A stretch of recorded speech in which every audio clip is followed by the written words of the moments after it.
What if the struggles you are facing right now are not evidence of God abandoning you, but silent clues that He is testing you in ways that will shape the rest of your destiny?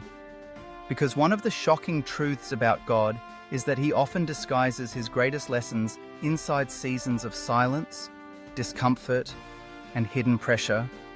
And when you feel like heaven is quiet, it is not because God has forgotten you, but because the teacher never speaks while the test is being given. And in those moments you must discern the silent clues that prove you are not being punished but prepared. For James 1:3 says the testing of your faith produces perseverance, and perseverance must finish its work so that you may be mature and complete, lacking nothing, which means God's tests are never random, they are precise. And one of the first silent clues is the sudden withdrawal of comfort. Because when God tests you, He will often strip away the props you've been leaning on, the relationships, the opportunities, the familiar patterns, not to harm you, but to reveal whether your faith is dependent on blessings or anchored in Him alone. Just like Job, who lost everything yet declared, "Though He slay me, yet will I trust Him." And if you find yourself in a place where what used to sustain you no longer satisfies, it could be a hidden signal that God is testing the purity of your devotion, asking if you love Him for who He is or only for what He gives. And another silent clue comes when prayers seem unanswered, not because God has turned His back, but because silence is often the language of divine testing, teaching you to trust His character more than His immediate response. And Habakkuk cried out, "How long, O Lord?" Yet God's silence forced him to wait until he could say, "The righteous shall live by faith," which reveals that when heaven seems unresponsive, it is not indifference but an invitation to trust. And the shocking truth is that unanswered prayers are often God's way of exposing what you really believe about Him, because faith is not proven in seasons of abundance, but in the silence between promise and fulfillment. And a third hidden clue that God is testing you is the unexpected appearance of temptation, not as an excuse for sin, but as a furnace to refine your obedience. Because tests often come disguised as opportunities to compromise, just as Jesus was led into the wilderness by the Spirit to be tested by the devil, proving that the presence of temptation in your life may be less about weakness and more about the weight of your calling. And when doors open that glitter but do not align with God's word, you are being asked a secret question. Will you take the easy path or the narrow way? For Deuteronomy 8:2 says God led Israel through the wilderness to humble them and test them in order to know what was in their hearts, whether they would keep His commands. And that means every hidden temptation is a divine X-ray exposing what you truly love. And another silent clue is when you feel stripped of recognition, overlooked by people, and forgotten by those who once valued you, because one of the ways God tests His servants is by hiding them in obscurity, teaching them to serve in secret before He elevates them in public, just as David was anointed king yet returned to tend sheep, learning faithfulness in hidden places before he ever stood before Goliath. And if you feel invisible, it is not rejection, but refinement. For Luke 16:10 says, "Whoever is faithful with little will also be faithful with much." And the hidden test of obscurity is whether you can remain consistent when no one applauds, whether you can be diligent when nobody notices. Because God measures your integrity in secret before He ever reveals your influence. And perhaps the most difficult silent clue of all is the stretching of time. When the promise lingers longer than expected, when what God spoke seems delayed, and you find yourself tempted to rush the process, just like Abraham and Sarah who birthed Ishmael out of impatience. Yet Hebrews 6:15 says Abraham received the promise after he patiently endured, which means delay itself is a test to see if you will cling to faith when everything in you screams to compromise. And the shocking truth is that time is one of God's sharpest instruments in testing, because nothing reveals the depth of your faith like waiting. And the longer the delay, the deeper the test. Yet also the greater the reward for those who refuse to let go. And so when you see these silent clues, the withdrawal of comfort, the silence of heaven, the rise of temptation, the hiding in obscurity, and the stretching of time, You must recognize them not as evidence of God's absence, but as signs of His hand shaping you in ways you cannot yet see. The hidden weight of God's testing is that it often feels like contradiction, where His promises and your reality seem to clash. And this itself is another silent clue, because when what He has spoken appears impossible, He is asking whether you will trust His word over your feelings, just as Peter was told to step out of the boat and walk on water, forced to choose between the storm he saw and the voice he heard. And the shocking truth is that God allows contradiction to stretch the muscle of faith beyond the logic of sight.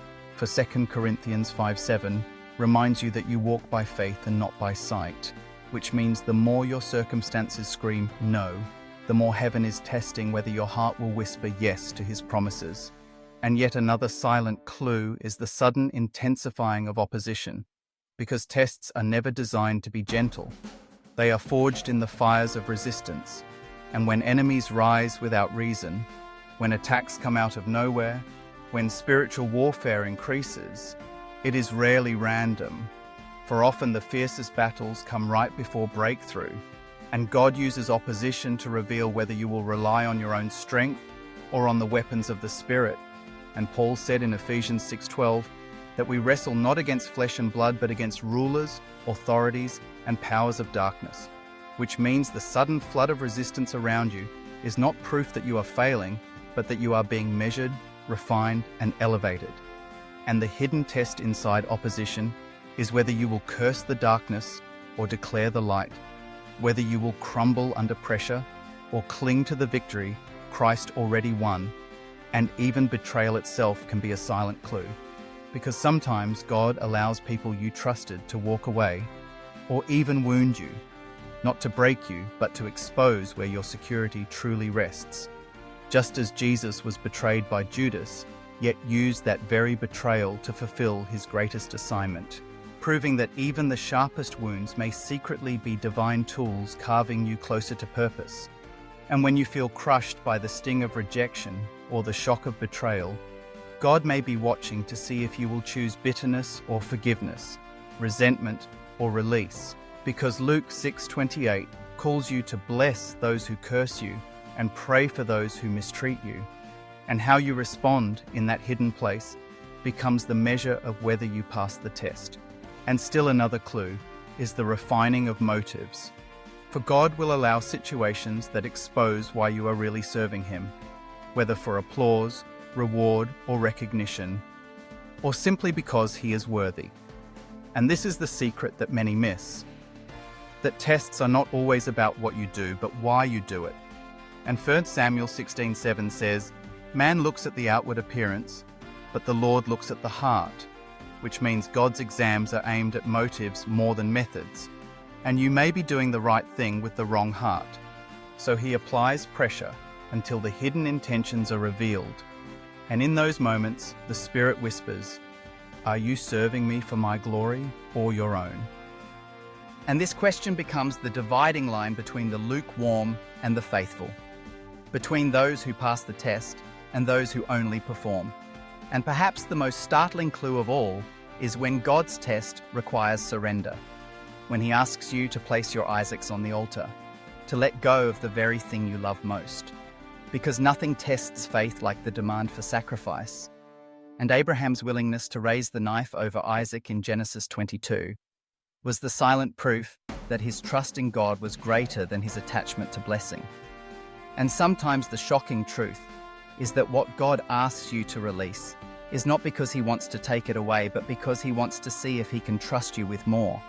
And it is in that moment of surrender, when your heart breaks open, when your hands let go, when your will bows low, that God whispers, "Now I know," and heaven records your obedience as evidence of your faith. And so the silent clues of testing are not random hardships, but strategic refinements, the contradiction that forces you to cling to His word, the opposition that reveals your reliance on the Spirit, the betrayal that tests your forgiveness, the obscurity that measures your faithfulness, the refining of motives that exposes your heart, and the surrender that proves your devotion. And the warning is that if you miss these clues, you may mistake your testing season for abandonment, when in truth it is the sacred evidence of God's hand upon you, shaping you for destiny, chiseling you for greater glory, and preparing you for weight you do not yet have the strength to carry. For Isaiah 48:10 says, "I have refined you, though not as silver. I have tested you in the furnace of affliction," which means your struggle is not meaningless. It is proof of refinement. And if you dare to hold steady, to refuse compromise, to stay faithful in silence, then the very tests you dread will become the testimonies you declare, and your present trial will turn into the shocking confirmation that God trusted you enough to test you. And that is the highest honor. Because in the end, the only question that matters is whether you will emerge from the furnace of testing as one who stood the trial. For James chapter 1:12 says, "Blessed is the one who perseveres under trial, because, having stood the test, that person will receive the crown of life that the Lord has promised to those who love him." So when you recognize the silent clues, do not shrink back, do not give in, and do not lose heart, for your crown is hidden inside the test.